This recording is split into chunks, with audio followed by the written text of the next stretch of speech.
Good morning, welcome back to my your channel. ಇವತ್ತು ಬೆಳಗ್ಗೆಯಿಂದನೇ ನಾನು ಲಾಗ್ನ ಸ್ಟಾರ್ಟ್ ಮಾಡ್ತಾಯಿದ್ದೀನಿ. ಈಗಪ್ಪ ಅಂದರೆ ವೀಕಪ್ ಇತ್ತು ಇವತ್ತು, ಹಾಗಾಗಿ ಸ್ವಲ್ಪ ಬೆಳಗ್ಗೆಯಿಂದನೇ ಲಾಗ್ನ ಸ್ಟಾರ್ಟ್ ಮಾಡೋಣ ಅಂತ ಮಾಡ್ತಾಯಿದ್ದೀನಿ. ನನಗೆ ಡೈಲಿ ಈ ಥರ ಟೈಮ್ ಸಿಗಲ್ಲ, ಅದಕ್ಕೆ ಇವತ್ತು ವೀಕಪ್ ಇರೋದ್ರಿಂದ ಸ್ವಲ್ಪ ಆಚೆ ಹೋಗೋಣ, ದೇವಸ್ಥಾನಕ್ಕೆ ಹೋಗೋಣ ಅಂದ್ಕೊಂಡಿದ್ದೀನಿ. ಯಾವ ದೇವಸ್ಥಾನಕ್ಕೆ ಹೋಗ್ತೀನಿ ಅನ್ನೋದ್ರ ಬಗ್ಗೆಯೂ ನಿಮಗೆ ಇವತ್ತು ವಿಡಿಯೋನ ಮಾಡಾಕ್ತೀನಿ. ಇವತ್ತು ಬನ್ನಿ. ನೆಕ್ಸ್ಟು ಬೆಳಗ್ಗೆ ಎದ್ದ ತಕ್ಷಣ ನನಗೆ ಸ್ವಲ್ಪ ಬಿಸಿನೀರು ಕುಡಿಯೋ ಅಭ್ಯಾಸ ಇದೆ, ಹಾಗಾಗಿ ಸ್ವಲ್ಪ ಬಿಸಿನೀರು, ಯಾಕಂದರೆ ಬಿಸಿನೀರು ತುಂಬ ಒಳ್ಳೆಯದು ದೇಹಕ್ಕೆ. ಆಲ್ರೆಡಿ ಬಿಸಿನೀರು ಕಾಯಿಸ್ಕೊಂಡಿದ್ದೀನಿ.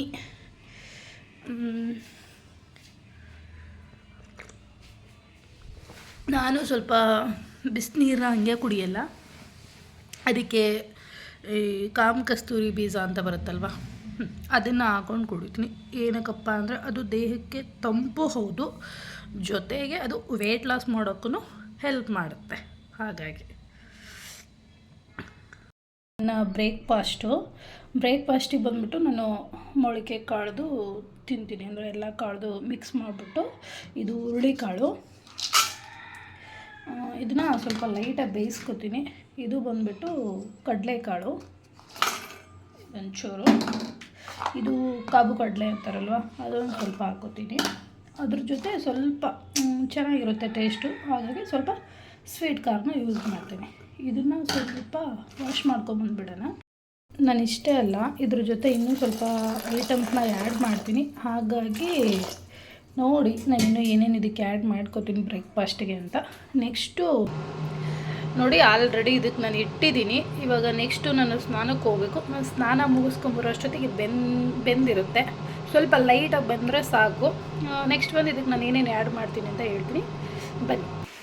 ಇವತ್ತು ನಾನು ವೇರ್ ಮಾಡ್ತಾ ಇರೋ ಡ್ರೆಸ್ ಇದು ನಾನು ಮೀಶೋದಲ್ಲಿ ತೊಗೊಂಡಿರೋದು. ಹೇಗಿದೆ ಅಂತ ಹಾಕ್ಕೊಂಡು ತೋರಿಸ್ತೀನಿ. ಇದು ನನ್ನ ಫೈನಲ್ ಔಟ್ಫಿಟ್. ನೋಡಿ, ಈ ಥರ ರೆಡಿಯಾಗಿದ್ದೀನಿ. ನೆಕ್ಸ್ಟು ನಂದು ಬ್ರೇಕ್ಫಾಸ್ಟ್ ಕಡೆ ಹೋಗೋಣ. ಯಾವುದು ಆ್ಯಡ್ ಮಾಡ್ತೀನಿ ಅನ್ನಲ್ಲ, ಅದಕ್ಕೆ ನಾನು ಬ್ರೇಕ್ಫಾಸ್ಟಿಗೆ ಬಂದು ಸ್ವಲ್ಪ ಆನಿಯನ್ ಹಾಕ್ತಾಯಿದ್ದೀನಿ. ಅದಾದಮೇಲೆ ಸ್ವಲ್ಪ ಕ್ಯಾರೆಟು, ಅದಕ್ಕೆ ಸ್ವಲ್ಪ ಕುಕುಂಬರು, ನೆಕ್ಸ್ಟು ಸ್ವಲ್ಪ ಉಪ್ಪು, ನೆಕ್ಸ್ಟು ಸ್ವಲ್ಪ ಪೆಪ್ಪರ್, ನೆಕ್ಸ್ಟು ಸ್ವಲ್ಪ ಆನಿಯನ್, ಇಷ್ಟು ಹಾಕ್ಬಿಟ್ಟು ಚೆನ್ನಾಗಿ ಮಿಕ್ಸ್ ಕೊಟ್ಟರೆ ನಮ್ಮದು ಬ್ರೇಕ್ಫಾಸ್ಟ್ ರೆಡಿ. ಇದು ನನ್ನ ಬ್ರೇಕ್ಫಾಸ್ಟ್. ನಾವು ಟೆಂಪಲ್ಗೆ ಹೋಗ್ಬೇಕು ಅಂದ್ಕೊಂಡಿದ್ವಿ ಅಲ್ವಾ, ಬಟ್ ಆದರೆ ಏನು ಮಾಡೋದು, ನಮ್ಮ ಕಾರ್ಗೂ ಏನೋದು ಬ್ಯಾಟ್ರಿ ಏನೋ ವೀಕ್ ಆಗಿಬಿಟ್ಟು ಕಾರೇ ಸ್ಟಾರ್ಟ್ ಆಗಲಿಲ್ಲ. ಮತ್ತು ಅವರು ಶೋರೂಮ್ ಅವ್ರು ಬಂದುಬಿಟ್ಟು ನಮಗೆ ಕಾರ್ನ ರೆಡಿ ಮಾಡಿಕೊಟ್ಟು ಹೋಗೋಕ್ಕೆ 4:30 ಆಗೋಯಿತು. ಹಾಗಾಗಿ ಅಲ್ಲಿಗೆ ದೇವಸ್ಥಾನಕ್ಕೆ ನಮ್ಗೆ ಹೋಗೋಕ್ಕಾಗಲಿಲ್ಲ. ಸುಮ್ಮನೆ ಇವತ್ತು ನನಗೆ ಯಾವುದಾದ್ರೂ ಟೆಂಪಲ್ಗೆ ಹೋಗಬೇಕು ಅಂತ ತುಂಬ ಆಸೆ ಇರೋದ್ರಿಂದ ನಾನು ಆಲ್ರೆಡಿ ಇವಾಗ ಒಂದು 5 o'clock ಆಗಿದೆ. ಇಲ್ಲೇ ನಮ್ಮ ಗದಗಿಲಿರೋ ಕೆಂಚಣ್ಣ ಸ್ವಾಮಿ ಟೆಂಪಲ್ಗೆ ಹೋಗಿ ಬರೋಣ ಅಂತ ಹೋಗ್ತಾ ಇದ್ದೀವಿ, ನಾನು ಮತ್ತು ಯೋಗಿ. ಬನ್ನಿ, ದೇವಸ್ಥಾನ ಹೇಗಿದೆ ಅಂತ ತೋರಿಸ್ತೀನಿ. ಅದು ತುಂಬ ಚೆನ್ನಾಗಿದೆ ದೇವಸ್ಥಾನ, ಬನ್ನಿ ಮುಂದೆ ತೋರಿಸ್ತೀನಿ ನಿಮಗೆ.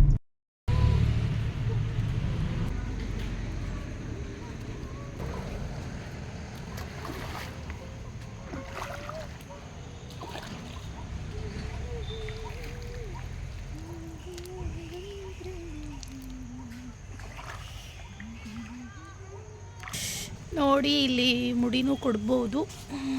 100 rupees ಏನೋ ಚಾರ್ಜಸ್ ಮಾಡ್ತಾರೆ. 120 ಚಾರ್ಜಸ್ ಮಾಡ್ತಾರಂತೆ ಮುಡಿ ಕೊಡೋಕ್ಕೆ. ಇದು ದೇವಸ್ಥಾನ. ನಾವು ಗರ್ಭಗುಡಿ ಒಳಗಡೆ ಪ್ರವೇಶ ಮಾಡಬೇಕು ಅಂದರೆ ಇಲ್ಲಿ 2 ಪ್ರವೇಶವಿದೆ. ಒಂದು ನಾವು ಹೊಳೆಯ ಕಡೆಯಿಂದ ಅಲ್ಲಿ ಕಾಲೆಲ್ಲ ತೊಳ್ಕೊಂಡು ಹೋಗ್ತೀನಿ ಅಂದರೆ ಆ ಕಡೆಯಿಂದನೂ ನಮಗೊಂದು ಪ್ರವೇಶ ಸಿಗುತ್ತೆ. ಇಲ್ಲ ನಾನು ಡೈರೆಕ್ಟಾಗೆ ಹೋಗ್ತೀನಿ ಅಂದರೆ ನಮಗೆ ಅಲ್ಲಿ ಮೇನ್ ರೋಡ್ ಇದಿಲ್ಲ, ಆ ಕಡೆಯಿಂದನೂ ಒಂದು ಪ್ರವೇಶ ಸಿಗುತ್ತೆ. ಬಟ್ ನಾವು ಇಲ್ಲೇ ಕಾರ್ ಪಾರ್ಕಿಂಗ್ ಮಾಡಿಬಿಟ್ಟು ಅಲ್ಲೇ ಹೊಳೆಯಲ್ಲಿ ಕಾಲೆಲ್ಲ ತೊಳ್ಕೊಂಡು ದೇವಸ್ಥಾನದ ಒಳಗಡೆ ಹೋಗಿದ್ದಾಯಿತು. ಇದು ದೇವಸ್ಥಾನದ ಔಟ್ ಸೈಡು. ಸ್ಟಾರ್ಟಿಂಗ್ ಇಲ್ಲೊಂದು ನಿಮಗೆ ದೇವ್ರದ್ದು ಮೂರ್ತಿ ಸಿಗುತ್ತೆ, ಅದ್ರ ಪಕ್ಕದಲ್ಲೇ ಸಣ್ಣದೊಂದು ಪಾರ್ಕು ಇದೆ, ತುಂಬ ಚೆನ್ನಾಗಿದೆ. ಅಲ್ಲೂ ನೀವು ಬೇಕು ಅಂದರೆ ಟೈಮ್ ಸ್ಪೆಂಡ್ ಮಾಡ್ಕೋಬೋದು. ತುಂಬ ದೊಡ್ಡದಾಗಿದೆ, ಚಿಕ್ಕದೊಂದು ಕಾವಲಿನೂ ಹರಿಯುತ್ತೆ ಇಲ್ಲಿ ಕೆಳಗಡೆ. ಇದು ದೇವಸ್ಥಾನದ ಒಳಗಡೆ. ನಾವು ಹೋದಾಗ ಆಲ್ರೆಡಿ ಒಂದು 5:30 ಆಗಿತ್ತು. ಇನ್ನೇನು ಆಲ್ರೆಡಿ ಹೋದ್ವಿ ದೇವ್ರ ಒಳಗಡೆ. ಇಲ್ಲಿ 2 ದೇವ್ರು ಬರುತ್ತೆ ನಿಮಗೆ ಎಂಟ್ರೆನ್ಸಲ್ಲಿ. ಒಂದು ಮಹದೇಶ್ವರ ದೇವ್ರ ಸನ್ನಿಧಿ ಒಂದು ಬರುತ್ತೆ, ಅದ್ರ ಪಕ್ಕದಲ್ಲೇ ಕೆಂಡಗಂಡ ಸ್ವಾಮಿ ದೇವ್ರ ಸನ್ನಿಧಿ 2 ಬರುತ್ತೆ. ಫಸ್ಟ್ ಒಂದು ಬರೋದು ಮಹದೇವ ಸ್ವಾಮಿ ಸನ್ನಿಧಿ ಬರುತ್ತೆ, ಅಲ್ಲಿ ಹೋಗ್ಬಿಟ್ಟು ನಾವು ದೇವರಿಗೆಲ್ಲ ಕೈ ಮುಕ್ಕೊಂಡು ಪಕ್ಕದಲ್ಲಿ ಮತ್ತೆ ಇಲ್ಲಿ ಹೋಗ್ತಾ ಇದ್ದೀವಲ್ಲ, ಇದು ಬಂದ್ಬಿಟ್ಟು ಕೆಂಡಗಂಡ ಸ್ವಾಮಿ ದೇವ್ರ ಸನ್ನಿಧಿ.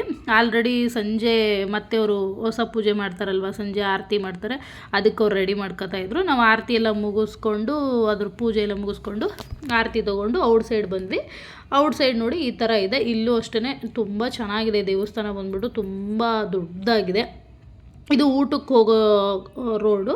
ಬಟ್ ಏನಪ್ಪ ಅಂದರೆ ಆಲ್ರೆಡಿ ನಾವು ಹೋಗಿದ್ದು 5:30 ಅಲ್ವಾ, 4:30ಗೆಲ್ಲ ಊಟ ಕ್ಲೋಸ್ ಆಗಿ ಹೋಗಿರುತ್ತೆ.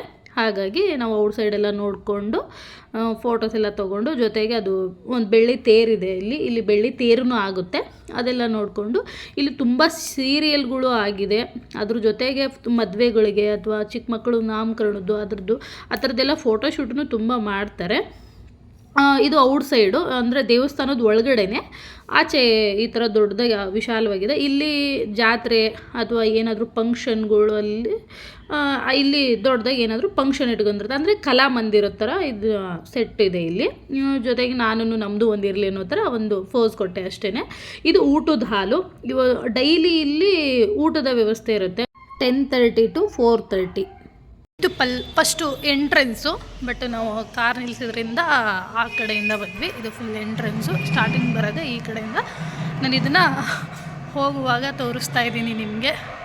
ಇಲ್ಲಿ ಎಂಟ್ರೆನ್ಸಲ್ಲಿ ಫಸ್ಟ್ ಬಂದ ತಕ್ಷಣ ನಮಗೆ ಒಂದು ಗಣಪತಿದು ದೇವಸ್ಥಾನ ಬರುತ್ತೆ, ಅದನ್ನು ತೋರಿಸ್ತೀನಿ.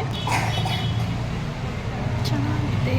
ಇದು ಹೊರಗಡೆ ಇಲ್ಲೇ ನಮಗೆ KSRTC ಬಸ್ ಸ್ಟಾಪೂ ಇದೆ, ಟೆಂಪಲಿಗೆ ಹತ್ತಿರವಾಗೇ ಇದೆ. ಯಾರಾದರೂ ಬಸ್ಸಲ್ಲಿ ಬರೋರು ಆರಾಮಾಗಿ ಇಲ್ಲೇ ಇಳಿದ್ಬಿಟ್ಟು ಇಲ್ಲೇ ದೇವಸ್ಥಾನಕ್ಕೂ ಬರ್ಬೋದು. ಅದಾದಮೇಲೆ ಪಾನಿಪುರಿ ಪಾರ್ಟಿ ಚಿಕ್ಕದಾಗೊಂದು.